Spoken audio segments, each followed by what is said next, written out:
இன்றே சப்ஸ்கிரைப் செய்து உங்கள் ஃபேவரட் ஷோகளை காணுங்கள். என் பிள்ளைக்கு ஒரு வழியா அப்பாவோட பாசம் கிடைச்சிருச்சு. இன்னைக்கு மானசோட வயிறு அவங்க அம்மா செஞ்சு கொடுத்த சாப்பாட்டால இல்ல, அவங்க அப்பா வாங்கி கொடுத்த பழத்தால நிறைஞ்சிடுச்சு. இன்னைக்கு நாங்க 2 பேரும் சேர்ந்து இருந்து கூட எங்க குழந்தைய ஒண்ணு சேர்ந்து காப்பாத்த முடியல. ராதா மோகன்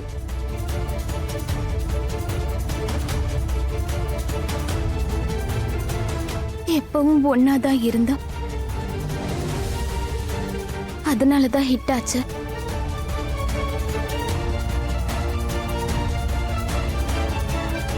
ராதா மோகன் சேர்ந்திருந்தா அப்பதானே ஹிட்.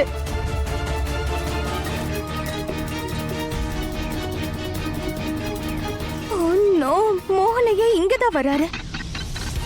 என் குரல் அவருக்கு கேட்டுருச்சோ இல்ல அவர் அடையாளம் கண்டுபிடிச்சிட்டாரா? இப்ப என்ன பண்றது என்ன பண்றது என்ன பண்றது? இப்ப திரும்பி என்னால அவரை விட்டு ஓடி போகவும் முடியாது. மிஸ் ராதிகா,